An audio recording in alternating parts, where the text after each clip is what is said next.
So welcome to 1 Million Cups. We're really glad you guys are here. Real quick, from a show of hands, how many's here for the first time? Awesome. I saw some people raise their hand in the back that had definitely been here before. So 1 Million Cups is an educational platform where we take the opportunity to reach out into Kansas City and really learn about who's here.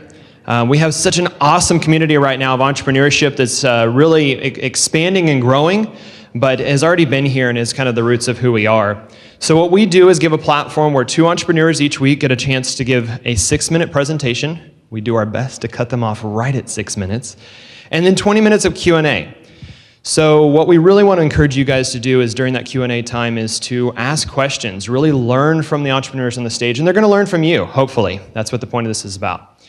So a little bit of housekeeping. We want to really give a big shout out and thank you to Kauffman Foundation.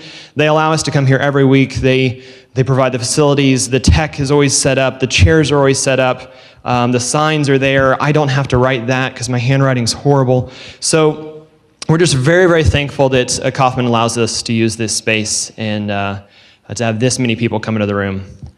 What else? We have coffee in the back through Thou Mayest, and we do really ask that you guys pick up your cups and take them back to the back because, again, we're very thankful for the space. A couple other things. We've got the Twitter wall as usual. Just an update, a reminder for people that have been here in the past and haven't been for a little while.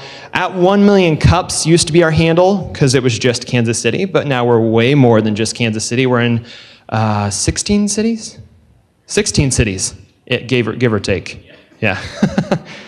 16 cities now by the end of the year, maybe 20 plus cities around the country. And so in order to keep that all straight and so that you guys know you're talking about you, at 1 Million Cups KC, if you guys want to tweet something, it'll show up on the wall and then we'll definitely get the community buzzed about what's going on.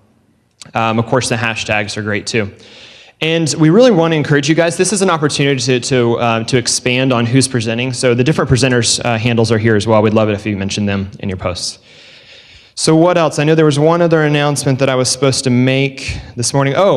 We get the question a lot, but if you guys are interested in applying to present at 1 Million Cups, please go to 1millioncups.com and then go down to Kansas City, and then there's a little button there, go to Kansas City, and then on the kansascity.1millioncups.com is a place that says, I think, apply to present or register to present. Really encourage you, everybody needs to go through that process in order to look at that. We vet those out and kind of figure out who's going to be best for our community.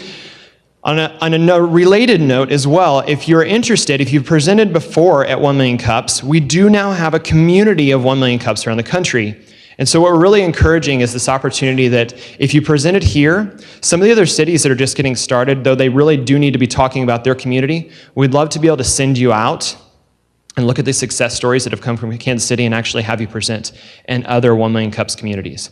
So if that's something that you're interested in doing, when you go to the website, go to the other cities, apply, and then mention that you had already presented at 1 Million Cups KC. So I think that's it for just the stuff we have to do. So while you're here, you want to listen to some entrepreneurs, talk to some entrepreneurs. So first up, I'm a horrible test taker. Just a horrible test taker. There's not my strength in school.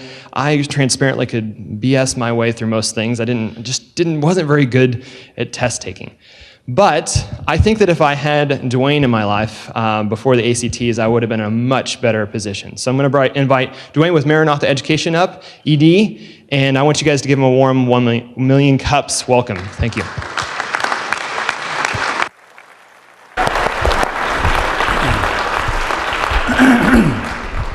Good morning.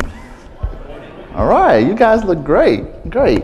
My name is Dwayne Joseph, and I am the president, CEO, executive director, all of those great things that entrepreneur put before their name or after their name of Maranatha Educational Services. And we are an ACT prep and math tutoring business. We also, so I'm gonna go ahead and put the record straight. I'm not affiliated with Maranatha out of Lenexa. I know that's going to be a lot of questions that I normally get. Shawnee, I'm sorry, out of Shawnee. My daughter, my 16-year-old daughter's name is Maranatha, and I named my business after her. So I really didn't know that the name was in the city until my son came home one day and said he plays basketball for St. Mary's out of Independence, and said, man, we about to beat down Maranatha this weekend. And I stopped. I said, boy, you touch your sister, I'm gonna hurt you. So here we go.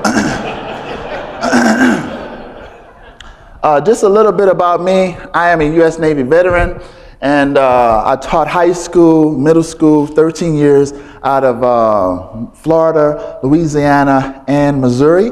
And before starting this business here, I worked in this very building right upstairs with the Kaufman Scholar Program as a math academic coach. So last year, September the 3rd, we celebrated, we started our business, and this year, September 3rd, we celebrated 1 year of being in business. So please give it up for me and my business. Okay. So I guess you asked, so what are you really doing? What are we really doing? We're actually working with math tutoring in the city. We're also working with a program called I Am Square. It's our giving back to the community. So we're trying to partner with different big businesses to offer free math tutoring on weekends to students throughout the Kansas City, Missouri area, Kansas City, Kansas. So we're talking with people like Google Fiber to host it there, Mid-Continent Libraries, and also the KCP Library also. So the main thing I really want to talk to you guys about today is our ACT prep program. And that program has taken off a great deal. The three programs that I have here, actually, our prospective clients, we're focusing on our private and faith-based education, public school districts, and sports programs. So we are trying to fulfill a lot of areas that we see need that kids are lacking in right now. So the problem that we're trying to erase right now is low ACT scores. And the low ACT scores, we are looking at focusing on kids between a 1 and 23 right now. The ACT prep groups, we give classes throughout the city, and we keep it to a max of about 15 students in the class. We're also taking our show on the road. We've seen great success in the community with kids coming into our program and taking the ACT test. And prep programs. So now we're looking at piloting with school districts and also piloting with private school and smaller school districts. All right. So watch this, guys. My principal came to me. I was in Louisiana and said, Dwayne, could you help us out with developing an ACT prep program? And that's what I did. It took me about 3 months to actually get into that big old book that you normally see and work through it. So I've developed strategies, and one thing that I did promote was practice, practice, practice. So we have a system that I've developed called SPK, which is strategies, practice, and knowledge. And we give this to our kids that come into our prep program. So we decided to take a look at the national average. We took a look at Missouri, and we took a look at Kansas, and we said, okay, how can we go in and really impact this place or impact the areas that we're living in? If you notice that the national composite score for the ACT test nationally is 21.1, and Missouri and Kansas tops that. But if we're looking at it, it's 21.6 for Missouri and 21.9 for Kansas, and Kansas has fewer students than Missouri does. So the deal is this. We decided to go ahead and take a look at a certain area where we're going to focus our attention is the low-performing ACT test takers, which are between 1 and 19. So, I have to give you this before, I came here and started networking, and it was 1 million cups that actually catapulted my business to where it's going now. We're actually talking to school districts across the city, and also we're going to be focusing on school districts and nationally. It was 1 million cups. This place right here that I came and started focusing and talking to entrepreneurs in here, business people, and they allowed me to, they wanted to help me. So with their help, I am actually talking with all of these school districts about piloting a program in the city. Our group model, you got that? Yeah. So you want to help? Okay, I'm sorry. No, we're good. We're good. Great job. Oh, man. Let's go ahead and open up for questions. And Yes. if you guys have any questions, we'll bring the mics around to you guys. Questions?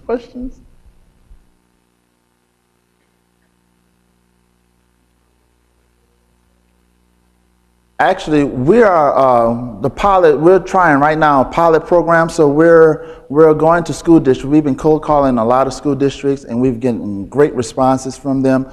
We're going into the school districts. It's going to be after school, and we're going to give 26 hours of test prep 1 month before the actual ACT exam. And we've been talking to districts across the country, so across the state. So that's where we're at right now. It costs a district to pilot the program $5,000, and we're taking 10 of their kids. We're taking their low test performers, and we're working with their low test performers. So we're looking at between I have a target area of 10, really 10 to 17, because I want some of those, and they want to go to college. I want to focus on those kids that really want to go to college. So 10 to 17, we're focusing on that area right there, and we also want to see how the test scores come out with those guys. We've been having great success in our standalone classes. Yeah, so you didn't get into numbers too much, sorry, Yeah. over here. And, but you lasted a year, so that's a big milestone. Pieces for expansion or plans for expansion into the GMAT, the MCAT, anything like that? We're only gonna do the high school area, so the next step for us is looking at SAT. We're going to do only the ACT and SAT. Now, if something happens and I can get some people in that can do the GMAT and all those other scores, but right now we're really focused on high school and getting kids to college. So we want to take a look at, we're doing the ACT test right now, and we're going to take a look at the SAT later.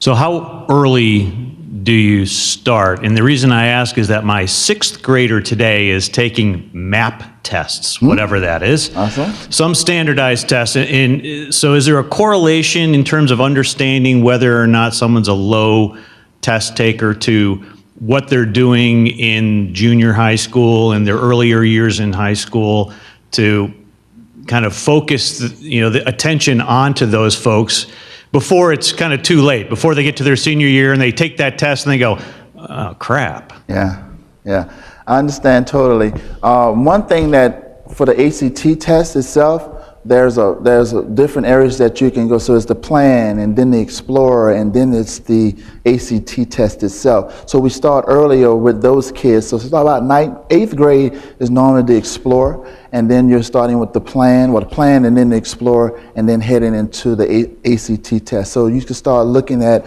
those scores early on. About 8th grade, they start looking at it. But if you know a kid that's a really not a great test taker, you can start doing strategies with that kid early on and just regular testing with them. We have your next question to your right. Good morning. Good morning. You mentioned that you were starting some partnerships with local companies and corporations, I think over the weekend, maybe for office space. Could you provide some more detail on that?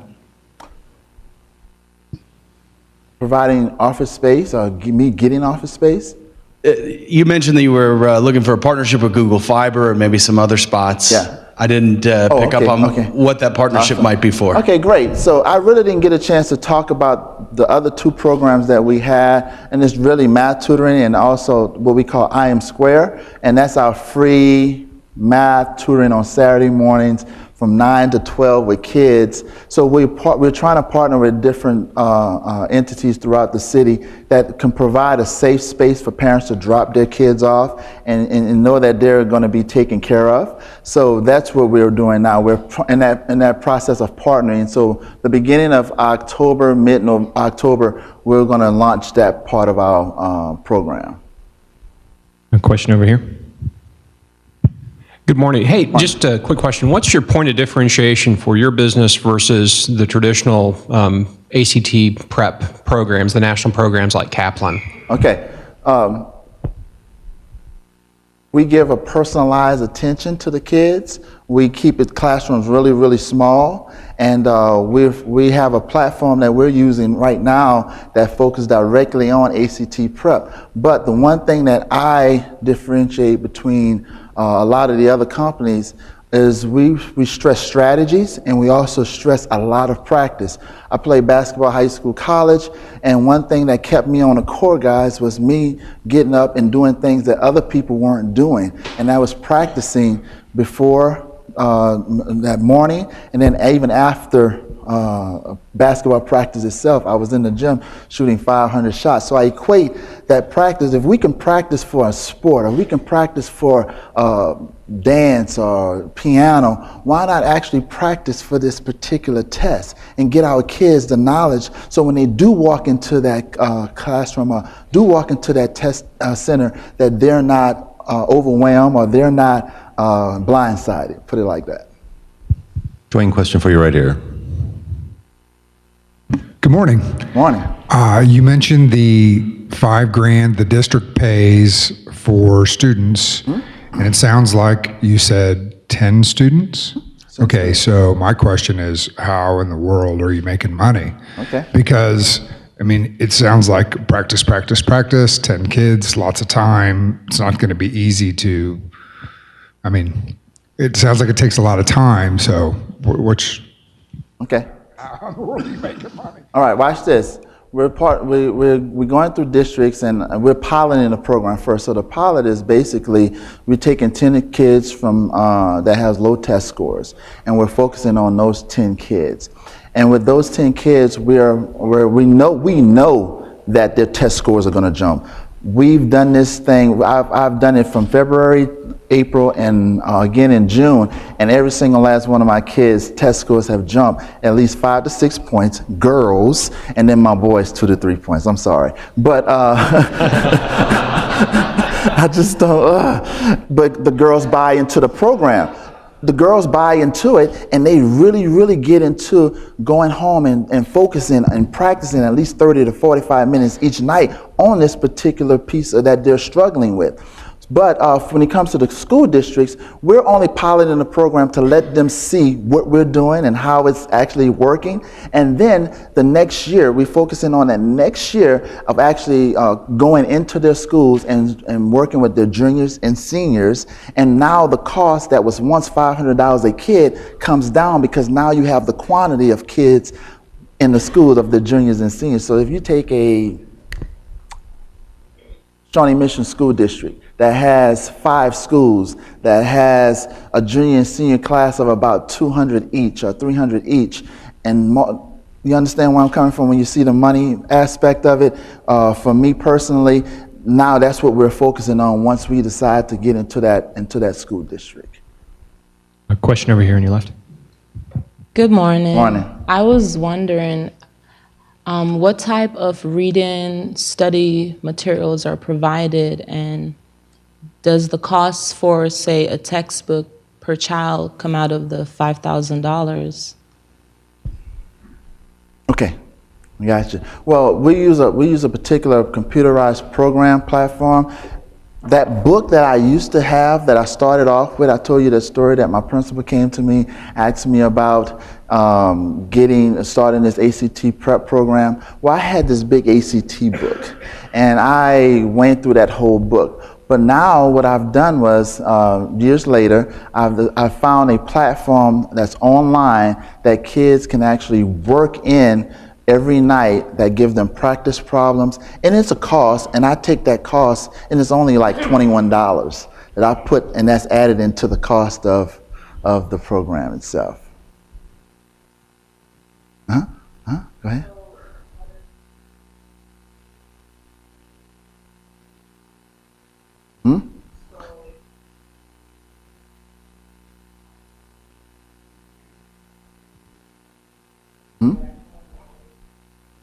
So check this out, and that's a good, very, very good question, and that's something that we're actually going to take a look at even more in detail and in depth. We're working with the Kansas City, Missouri School District, and we're going to pilot the program in December at SWEC. And what we're doing there is we're bringing in, they have the computer systems already laid out there. We going in, working with the students on campus there. When it comes to the inner city kids, I understand the district itself, and my main focal point is Kansas City, Missouri, Kansas City, Kansas. The Kansas City, Missouri School District, Kansas City, Kansas School District been having computers for the last 4 years. So they come to us with their computers, we work with them. Getting to the library or coming to school early in the morning where they can access the internet is something that we're actually pushing for those kids that can do that. Question for you here in the middle. Morning. As a fellow vet, first off, thank you for your service. Thank you. And I just had a quick question. Watching the Khan Academy and the success that they've been having putting content up online, have you had a thought around similar within this community, just putting your content up online as a part of your social marketing? I think you got a big smile that would look great on a video frame, and if you brought a bit of that Kansas City style to it, and some good content that people can see and correlate and sort of see you as the local Khan Academy guy, it might be something to look at. I like that. I'll take that in note. Yeah, thank you. I definitely think about that. Another question for you here. Okay. Why did you choose the ACT over the SAT to start with? Well, the ACT, for me, I was more familiar with it. The story back when my principal gave me orders to find the program, to actually build the program. So I'm familiar with the ACT test. Different areas take different tests. This area here is more of the ACT test over the SAT test. And you can take both of them, but most of the schools in the Kansas City, Missouri area, Kansas City, Kansas, throughout the Kansas and Missouri area, focus on the ACT test. Next question along the wall to your right. Good morning, sir. Morning. Thank you for your efforts. If I understand where your revenues are coming from, they're coming through the schools, right? Yep. Okay, so this is money that's coming from taxes. Is your program saleable to the students and the parents of the students so that they will have some skin in the game? Okay. Is it, say that again? Let me see if I can approach it one more time. What you're doing is that the school systems are failing, and we're putting tons and tons of money into public schools. Okay. So then they go out and hire somebody else to do their job, and it has the same effect on the student with you doing it as it does with the school doing it. The student and the parent has no skin in the game or very limited because they are not paying taxes to the extent that the rest of us are. Okay. So is your product sellable? Can you sell it to the student to get them to pay for it? And Got you. All right, good deal. I like that. Yes, honestly, that's what we've done first before we even approach a school district. That's what we've been doing. We've gone to, I've gone to some of the high-end schools, so your Pembroke Hills, your Rockhurst, St. Teresa's, places I know that can actually pay that $500 fee that I charge. And I've promoted, and they've welcomed me in, promoted my business there, and that's where my students came from. My first group of students came from. That's part of that, the testing that I was doing to make sure that this product that I have and this service that I'm giving is good. Okay, we have time for one last question, then we'll wrap up. Hello, also another Navy vet, so thank you. I'm going to tie together two questions I put out on Twitter, and that is, one, I didn't see homeschoolers on your list, and it may be because they don't need it as much. But and peer-to-peer counseling. You know, if you use the sports analogy, a lot of times you'll take the better athletes and you'll pair them up for, you know, hey, go practice free throw shots with that guy. So you could take and bridge the gap to do some peer-to-peer counseling, and maybe also start doing that socialization that they say some of the homeschoolers need, and bring them in and leverage them. We forgot to homeschool. That's my kids. I forgot to place that on there. But the reason, watch this, guys. The reason I'm in this building right now is because the summer, my homeschool kids, I had a flock of homeschool kids that I worked with over the year. And they kept my business afloat. So thank you for the homeschool parents, yes.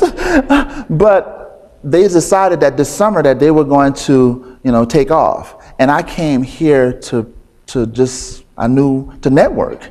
And because of the networking and people in this building, in this place right here, my business began to grow. They gave me ideas on where to go with this, and that's why I'm here now.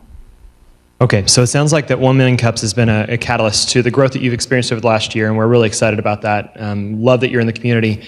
What more can we do for you as you're getting ready to take the next steps? Good question, right? So, just like us on Facebook, spread the word, let everybody know what we're doing. Also get the word out to parents, high school, juniors and seniors, school districts. If you know a principal, you know a superintendent, you know you're rubbing elbows with them, let me know. And then I'm just gonna walk in and kick down the door and talk to them about it, you know. Investors, anybody that wanna help a school district out, to put this program in their school district and they have skin in the game, then we're looking for partners and foundations and all that good stuff. Great job. Thank you very much.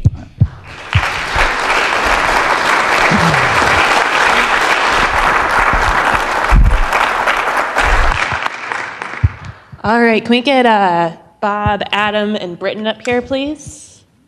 Well, and for all of you that are in the back of the room, feel free to come on up to the front. We've got plenty of seats up here. There's no need for it to be standing room only. First announcement real quick is about the Missouri Clean Energy Challenge, which is a state-sponsored program for entrepreneurs that are working in the clean tech space. There's $110,000 of cash money for prizes. Yeah. So check it out, moenergy.org/MCEC. We'll tweet it out. But if you know of anyone who's interested in competing for that, go ahead and check out their website. We're going to do a very, very quick round robin of announcements here. Bob, you're going to go first. Hello, Bob King with Thought Spray Solutions and Prodigy Arcade. I've put out you'll see I have a flyer out there, Mashable's Social Good Summit. Every other chair, let's do our own social good. If you have a mobile device, take a picture of it and leave it for someone else. That's what I do with the flyers each week. So this is 22nd, 23rd, and 24th. It's the Mashable Social Good Summit. There's going to be 74 topics and 160 plus speakers. The best way I can sum it up is imagine 18 to 20 weeks of this in 3 days. All right, Nobel Peace Prize winners, CEOs of organizations. If you've ever seen the book, Everyone Helps, Everybody Wins, or Building a Social Good Business by Dr. Eunice, then you'll be interested in this. And if you've never seen those books, then you will be interested in it because you should have seen those books. And if you think nonprofits don't apply to you, come talk to me afterwards and I'll tell you what Kauffman Foundation is.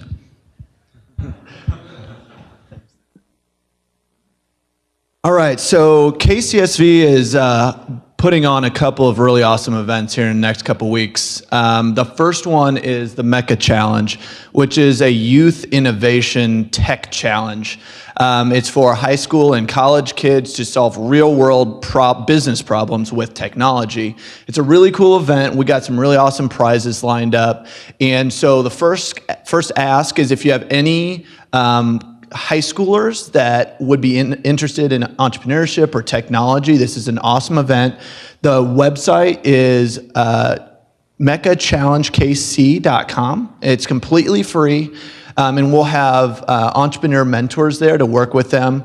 In the grand finale and presentations will be Sunday, the 29th, at the World War I Museum. So it's a really cool venue, and like I said, some cool prizes. Also, if anyone has any startups or any companies out that have some swag, that'd be fun for some high schoolers to have. We're looking for things to give out to them for just for fun, 100 quantity amounts. So that's what we got. And sign up at mechachallenge.eventbrite.com. And if you have any questions, mechachallenge@gmail.com. So it's pretty easy to remember.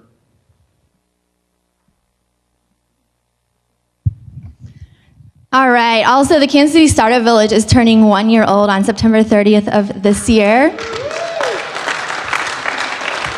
So, September 30th of last year, Ben Barrett, the founder of Homes for Hackers, sent out an email to a couple leaders in the Startup Village and said, hey guys, I don't know what's going on here, but something awesome and exciting is happening, and let's see where this goes. So a year later, we've hosted 26 countries in the Startup Village. We've grown to 25 startup companies, and we're excited and we're celebrating. So we're having a block party. We're gonna block off 45th Avenue. We're inviting the local stores, the boutiques, the antique stores to join in the festivities with us. Both neighborhoods on the Missouri and Kansas side are gonna be a part of it as well. We're extending the invite out to everyone here today. We invite you to join online here. You can check out our website at kcsv.org or our Eventbrite site there as well. Additionally, let's see.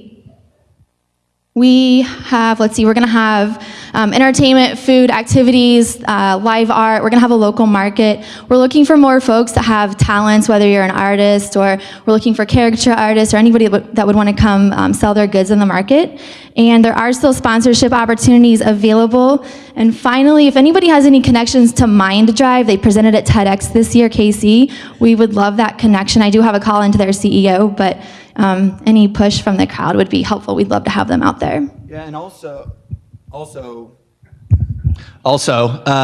like to think we already have a couple sponsors on board with III, Sprint, and Kansas City, Missouri. So thank them in advance, and like I said, additional sponsorship opportunities are available. And I did get corrected. I screwed up the Mecha Challenge website to sign up. It is not Eventbrite. I don't know what I was thinking. It's mechachallengekc.com, not Eventbrite. So anyways, couple great events, and looking forward to celebrating KCSV with all you guys.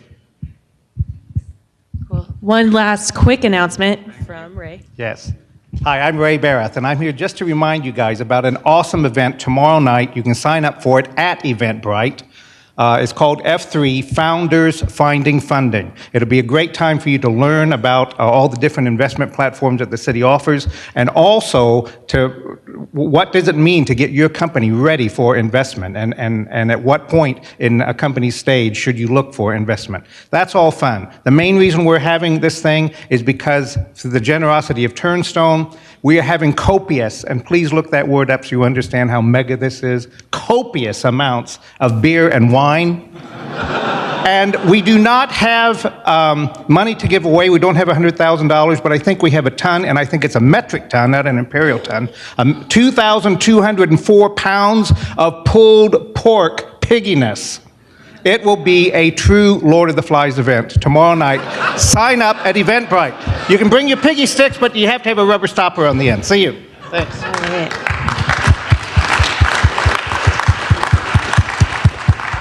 Great. Okay, so as you all can see, announcements are getting pretty popular here at 1 Million Cups, and I think that's a great thing. It's kind of a reflection of all the wonderful things that are happening in our community. But to help us keep organized, we're going to ask that people who want to make announcements at 1 Million Cups start emailing the organizing team. Any one of us works, but at least 1 week in advance, so that we can make sure we get everyone on the schedule that needs to be on the schedule. And we can do it in an organized fashion. So thank you very much.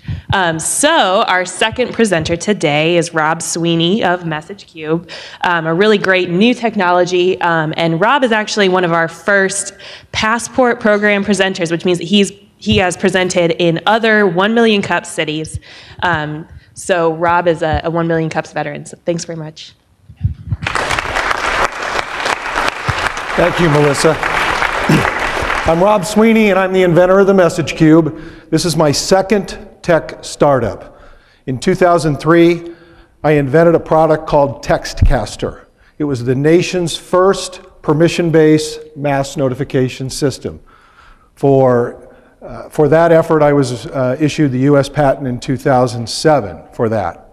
I invented Textcaster because I thought text messaging was going to be big someday, and it was. It has become. We're used currently in a little over 1,000 clients in media, education, government, enterprise, in about 43 states. So 2 years ago, I conceived this idea of the MessageQube as a way to bridge digital and print media with a focus on the aging population, especially those people who do not use text and email. So I want you to think of the MessageQube as a cellular device that prints. It has a unique 10-digit number. It's powered. I've got one over here. I'm happy to demonstrate it afterwards. And it can receive text messages right from your phone. It can also receive pictures and notes, personal notes, longer notes, from an app, which we have on the App Store and on Google Play. It's MessageQube Mobile.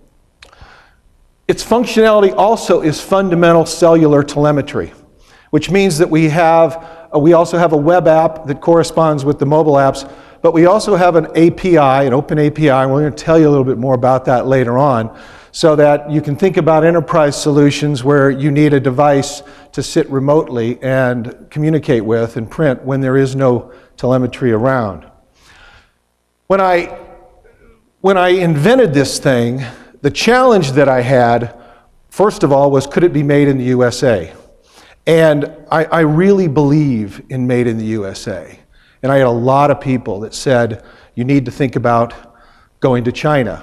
Well, I selected a team in the United States, some fantastic engineers, electrical, wireless, mechanical, and we were able to find that we were able to put this together here in the United States. It is now manufactured in the United States. In fact, it's manufactured in Missouri, and we light them up right here in Kansas City. The inspiration for this was my mom, 84-year-old lady. She doesn't text, she doesn't email. She's challenged to turn a light switch on, God love her. But I found a problem within this demographic. And my challenge when I was conceiving this was, can I make this easy for the elderly? I mean, it's got to be out of the box, toaster simple, is what it has to be. So I worked on the design, I worked with a number of entities, and I got their input, again, all here in the United States. And I was able to really learn that simple and intuitive really wins every time. It's the way to go. So in addition to the personal uses, what has evolved are commercial uses. Launching next month with a Kansas City area hospital is our remote patient monitoring solution. Now in the MessageQube, we can produce it with a Bluetooth chip.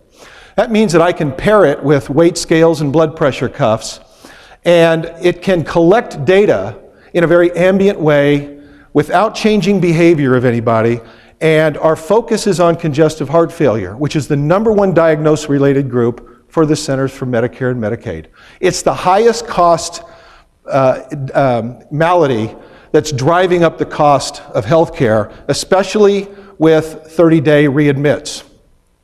So what we did there is we created this solution that can communicate to the cloud, and we created indices, notifications back to healthcare providers that when a person is trending, a CHF patient is trending outside of their weight and blood pressure zones, we can notify them. So no one has to sit there and manage patients.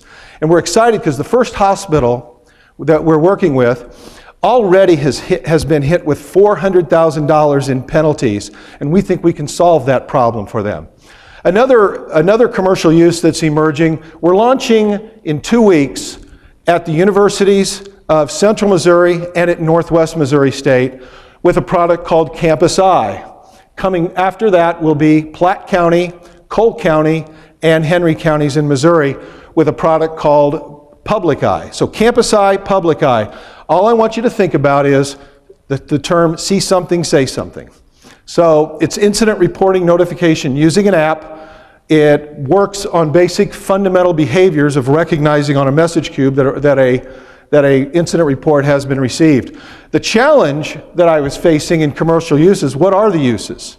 And so what I really settled on was this little phrase, apps equal 90% sociology and 10% technology. It's fundamental behavior is what we are focusing on in the commercial side. Now, other developer solutions that have come on have been an EMR solution. We got an award at the Connected World Conference in Chicago this year for medication reminders. That became a very effective way for people who don't know how to communicate or don't use traditional forms to get their med reminders, and it increases the efficacy of their meds. We have a company, a Medicare annual wellness visit that's integrating us into their solutions for medication and app reminders and health tips, again, to that population that's not using text and email. And then also we have an interesting use emerging with church prayer rooms, encouraging church congregations to text their prayer requests, etc. So what I've created in this effort as I reach out to 1 Million Cups organizations is a developer challenge, and it's going to kind of go with what I'm going to be with the ask at the end. But we are going to have a developer challenge that developers in 1 Million Cup cities are going to submit ideas. The best idea is going to get a free SDK, and then the best commercialized ideas at the end are going to win prizes, as you can see up here. So really where I want to go with what I'm talking about today is I'm going to encourage your ideas. I'm here to take your questions and answer whatever you have regarding the personal side or commercial side. Thank you.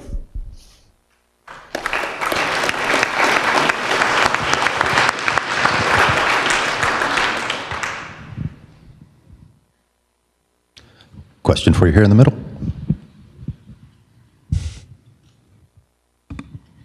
Hi. First, I think it's an amazing idea. I have a disabled father that absolutely refuses to use a mobile technology of any kind. It's very aggravating. But anyway, how does it notify him that something has come through? You know, does it beep? Does it vibrate? What is it? You know, how does he know to check it? Great question. We have several versions. One of them doesn't have a speaker, one of them does. The speaker is actually used in the commercial applications, especially in law enforcement. What we found in our research is that we did not want to create one, it is available, but we didn't want to promote one with the speaker in the consumer market. So it prints, and when it prints, this big green light flashes. So I can tell you from the numbers of people who currently have it, we don't have one unsatisfied customer. They're all telling me how great it is. For instances just like yours, an individual who doesn't use technology that way. And so, and remember too, it's one-way technology. Now we do have the ability that will be coming out down the road, will be the ability when you touch the green light, it sends back an acknowledgement to an app that will tell you that your message was received. So, you know, and it prints in Arial 15 font, so it's nice and big. You can read it. We're completely sold, I think, and now we just need to know how much they cost. Thanks. We follow a model very similar to what the wireless carriers do. I sell it for less than what it costs me to build. Total cost bill of materials on the product's about $210. I sell it for $169. I make it up on volume. No. We sell it then for a monthly fee for unlimited messaging and pictures for $21. So Sprint is my partner in this. I'm a telemetry service partner with them. So I buy service, SMS and data in a wholesale fashion, and then we mark it up and recover the cost. Is that it? Question here in the middle. You talked about the product being built in USA. When you went by approaching this to tackle on this challenge, how did you go about overcoming, looking for the manufacturing side, the development side and all that? How did you went about getting all that together? That's a great question. Because I've got a few friends in the wireless industry at about 130 wireless carriers around the United States, and especially good contacts with the Tier 1 carriers, I reached out to them and I asked them, those carriers that were participating in what's called the M2M, machine-to-machine, Internet of Things thing, this thing going on, and I said, give me some suggestions on some design shops that you would recommend. And I got some great suggestions. The 3 or 4 of them emerged as exceptional. So I interviewed all of them. I ended up selecting the team that actually came in with the highest bid. I kind of remember an old saying from my friend Randy Kelly that used to owns Kelly's Port. It's buy the best and only cry once. So I bought the best and I cried once. But I got exactly what I wanted. They have the best antenna guy. And for those of you thinking about the wireless industry and doing stuff in the M2M space, boy, you better have your antenna down. So I selected this team, Connected Development, out of Cary, North Carolina, the Research Triangle, and they brought in a whole number of individuals that were support people as well. So I got mechanical out of that. I got my engineering side. I got obviously my wireless side. And I locked and loaded pretty close with Sprint. We actually opened it up. We talked to AT&T. And for those of you that understand the wireless industry, you see if I'm talking to AT&T and if I'm talking to Sprint, I'm talking to a CDMA carrier and I'm talking to a GSM carrier. So I'm talking to 2 different protocols, which meant that I needed to have some expertise about how I was going to build that board and how I was going to activate. All of this rolls up into that ease of use. Remember me using the word out-of-box toaster simple? That has to arrive. The MessageQube has to arrive at a person's home. And it's just got to be taken out of the box. You just have to plug it in, turn it on, and it's got to work. It's got to be activated. And so all of these answers to these questions that we dealt with led me to the ultimate design of what we ended up creating. Next question in the middle here. I have two questions.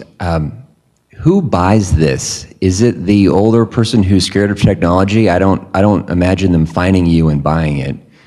Or is it their kids? And what do you say, or is it businesses like a church?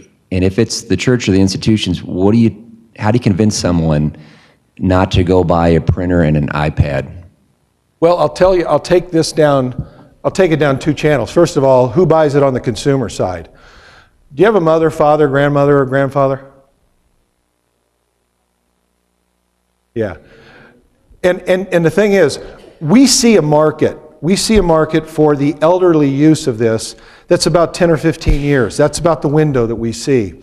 So my mom's not going to go online and buy it because she doesn't have it online. She doesn't have a computer. She doesn't have Wi-Fi. It's me who's going to buy it for her because I want to engage with her. Now, since I invented it, she got one free. But the other 75, 80 people that have found this and bought it, they're buying it for their grandparents. Like the young lady whose grandma, she's 24 years old, works in the tech industry, and her grandma lives up in Iowa, in a town. And she called and she said, I don't know if it's going to work up there in Tabor, Iowa. And we said, well, put it up there. Let's go set it up. See if it works. Well, it does. And now she connects with grandma every day. And so she bought it for her. And that's the way it's kind of running is that the children and grandchildren of the elderly who are technologically challenged, they're buying it for them as a very simple device that they can use. Now, from a commercial side, that's a completely different thing because we have some direct efforts. We're also working with system integrators and some resellers that are taking us into a variety of different places. What I did, I just kind of, if we're going to serve that market, I better go out and meet them. So some of my best friends now are about 114 sheriffs in the state of Missouri. Pretty good group of guys to know. I get those stickers on the back of the car now and I can drive real fast. So we go to them and they buy in, they like it. By the way, they also use our TextCaster solution. So if you think about in the public safety arena, if you think about somebody out there who sees something, can text it in, and it prints and it shows up on a web portal, they can validate that, and then they can turn around and use TextCaster to do mass notification. So think many to one, one to many. And so there's a symbiotic relationship that's working there with that. Does that answer your question? The commercial market is huge. And one of the areas that I didn't go into is we have a workplace wellness solution that involves the MessageQube that we've already sold 300. And that's going to be a result of companies, self-insured companies. There are models out there now where self-insured companies are saying, you know, if I'm going to offer benefits to my employees, I can self-insure and do that more efficiently. Well, ours, Workplace Wellness, all deals with getting employees healthy and losing weight and having fun. And that's built on a model that was proven at Sprint, it was proven at Cerner. So what we're trying to do is just take it down to a smaller, it works at big companies, but we're just taking it down to a smaller footprint, or if you will, the long tail, lots and lots and lots of little companies. We have a mantra at our companies: we think small and aim low. And that does not reflect my mentality as much as it reflects who I speak with and how we target our clients in the future. Question up here. Hello, so I wanted to show everybody that social good can come into everywhere, and that is, do you have versions of the device that will either be able to like print in Braille or do text to voice for the learning disabled? I've also thought about, you know, putting it in homeless shelters or food banks where they might not get public service announcements like floods that happened in Colorado and all that. Right. And lastly was if you could make it so that it could go from your device to like a TV, because a lot of times the elderly do watch a lot of television and it could just come across like a public service notification. Yeah. Great points. And by the way, that's my email address, rob@messagecube.com. That's cube with a Q. Email me those comments. I welcome them all. Couple points on your last point about to a TV or whatever. Because we have that Bluetooth chip in there, we have a development underway, and it's really an outpouring of our engagement with KU Medical Center, KU Hospital. I'm sorry, the brand changed. And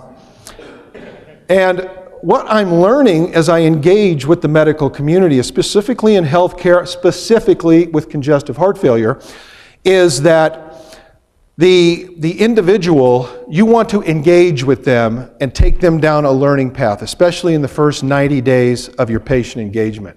So what we're doing is we're actually taking a tablet with an Android operating system, and we are connecting it via Bluetooth. And by the way, we chose a Bluetooth schema that would allow us to engage a very secure pair that we don't lose, because we bake it into the firmware upon activation and pairing. So this little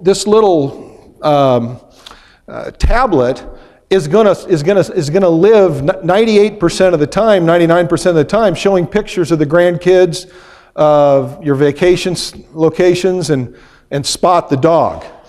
But when the cardiologist, and it's not really the cardiologist, it's the clinical care nurse that has the combination with you as a patient. She's going to be able to go online, or he, I'm sorry, I was sexist. It's just that I'm having to work with a whole team of women, and that's really tough for me, you know. No. They're going to be able to go online, and we're working on a curriculum right now where they can push out content. So when a question comes up, the picture of Spot changes to a green screen that has an engagement to where they'll walk over, tap it, and then they'll simply answer a few questions. Big keyboard, maybe one or two questions, it sends it in, and it gives that clinical care nurse a picture of where you are as a patient. But by taking the metrics of weight and blood pressure and then mixing it with the markers, the meds tied to creatine, potassium, sodium, BUN, etc., you actually can get a real clear picture of what condition that patient is really in from a remote perspective. So we are doing that.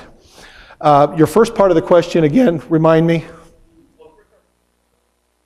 Oh, yes. Yeah, we haven't done anything in the Braille space yet. However, this has been endorsed by the Missouri Commission for the Deaf and Hard of Hearing. The very first report, after we put a MessageQube in Cole County, the sheriff's office, Ernest Garrett III, a deaf man that he's the executive director, was driving home. He witnessed an accident. He pulled his app out and he reported it. And he got a text message back on his phone saying, "Thank you for the report. Jefferson City PD is on its way." About the time he got that, the Jefferson City PD report pulled up. So working with the people at Gallaudet University in Washington, D.C., they love it. Because again, it's that fundamental technology that they can understand, and especially as we seek ways of clicking that little green light and responding, what does that mean? What does that mean as a return message from what went out originally? We're doing that. We have a MessageQube at the Greater Kansas City, or at the Kansas City Public School District. They eliminated 3x5 cards and pens. And when you go into the board meetings and town hall forums now, it says text your questions and comments to a number. They pull the number out, they text it. Well, a funny thing happened on the way to that party.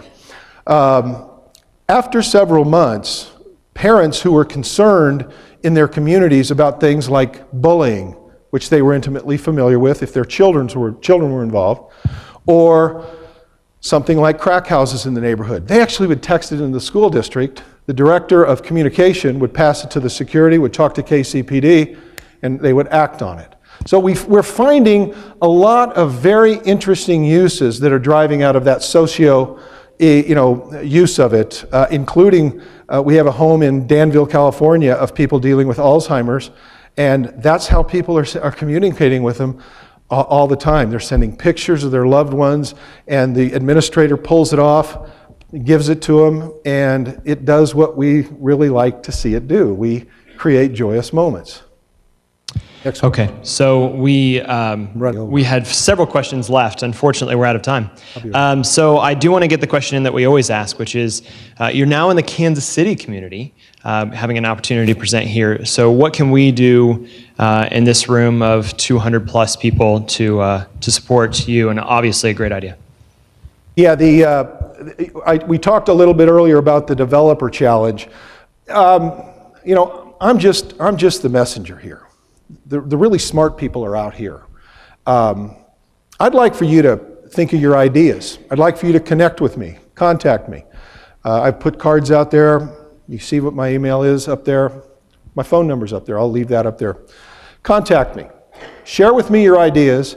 I'd love to be able to award the SDK to you here. I'd like for you to continue to develop and offer ideas. And what we're doing then is we're going to give away, and we're going to do this in January 2015. It's taken me a little while to get to all of the 1MC organizations. So we're going to take this out through 2014, and in 2015 we're going to offer some prizes, and it's going to be based on total impact. So MessageQube's built, total revenue, value tied to solutions, and so. Again, it's a work in progress, but we want to work with you on these.